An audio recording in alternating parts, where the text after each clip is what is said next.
Hi everyone, welcome to another episode of BDI's vlog series.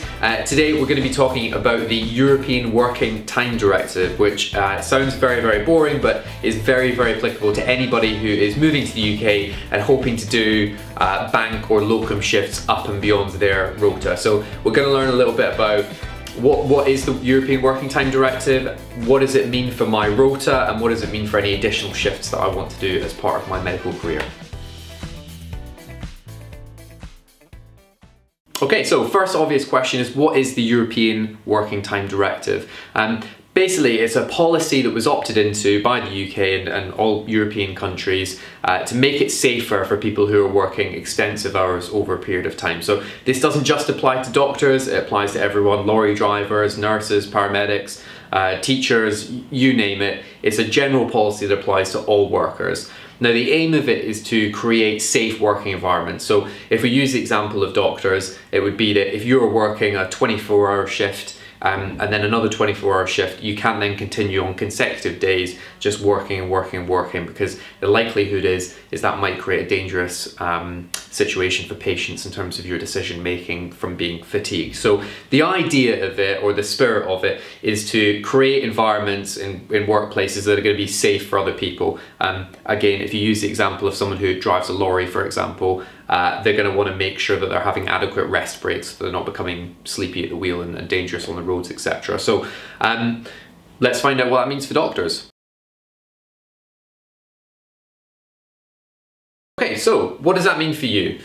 Basically, you have two options. You can either opt in, which is the default position of anyone working in the NHS. You're automatically opted into the European Working Time Directive, and that means that over a 6-month period, your shift work cannot exceed 48 hours per week on an average. So if you are working 52 hours per week during 1 month, then you're going to get less the next month to offset the overwork that you've done. So any 6-month period, the average for your weekly work on your rotas will be 48 hours as a maximum.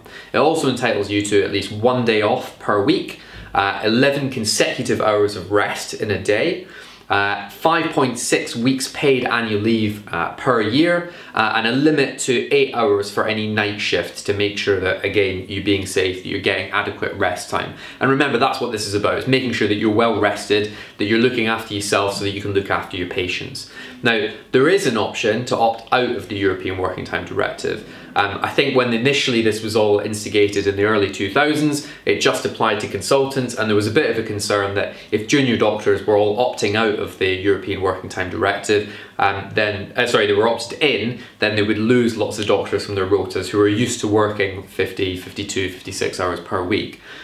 So you can opt out of it, which means that you would take on more responsibility at your trust. It does also have a benefit that if you wanted to do bank shifts or agency locums, it's up to you. It's your responsibility to make sure that you're well rested. So by opting out of this directive, you are taking responsibility for any liabilities that are created. Your employer is not responsible because they're not the ones that are overworking you. You've sort of made that decision yourself.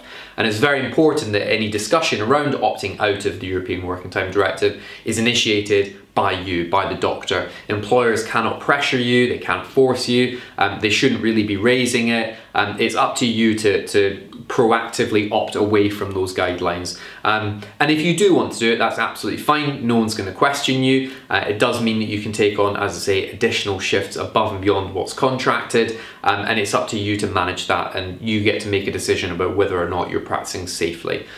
So it's a really beneficial thing broadly for most doctors, but if you do feel like you can do a bit more, or your rota is maybe lopsided so that you've got lots of shifts together and then lots of time off, and you want to work a little bit more, then it would probably make sense in that scenario to opt out and start to pick up additional shifts. And obviously that supplements your pay as well.